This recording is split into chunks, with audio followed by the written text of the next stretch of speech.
በዛሬ ቪዲዮ በአላይት ሞሽን ፊሽ አይ ቴክስት ኢፌክት እንዴት እንሰራለን የሚለውን አሳያችኋለሁ። አብራችሁን ቆዩ። በመጀመሪያ የምትፈልጉትን ቴክስት ታስገባላችሁ።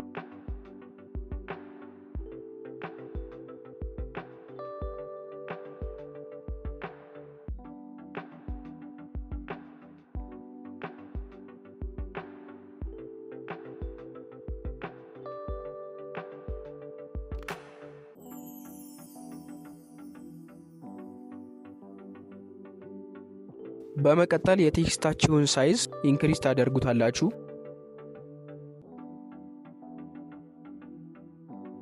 ከዛ በመቀጠል ሙቭ ኤንድ ትራንስፎርም ውስጥ ትገቡና ቴክስታችሁ በመጀመሪያና በመጨረሻ ሰከንዶች ውስጥ ሁለት ኪ ፍሬም አድ ታደርጋላችሁ። ከዛ የመጀመሪያ ኪ ፍሬም ላይ ቴክስታችሁን መጀመሪያ እንዲሆንበት በምትፈልጉበት ቦታ ታደርጉታላችሁ። ሁለተኛ ኪ ፍሬም ላይ ደግሞ ቴክስታችሁን በምትፈልጉበት ቦታ ታደርጉታላችሁ። ከዛ በመቀጠል ሌላ ሬክታንግል ሼፕ አድ ታደርጋላችሁ። በምትመለከቱት መልኩ ስክሪኑን እንዲሞላው ታደርጉና ሬክታንግሉ ላይ ኮፒ ባክግራውንድ የተባለውን ኢፌክት ትጨምሩበታላችሁ።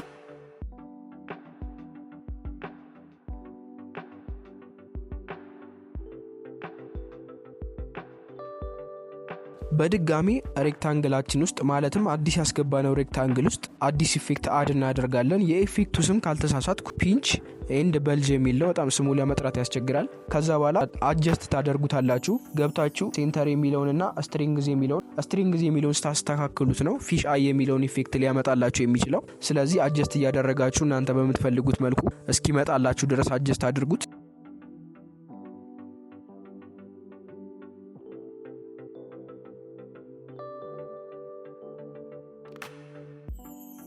ለዛሬ ይዤላችሁ የመጣሁት ቪዲዮ ይህን ይመስል ነበረ። ተጨማሪ አላይት ሞሽን ቱቶሪያል ቪዲዮዎችን ለማግኘት ቻናሌን ሰብስክራይብ ማድረጋችሁ እንዳትረሱ። በድጋሚ እስከምንገናኝ ድረስ ቻው።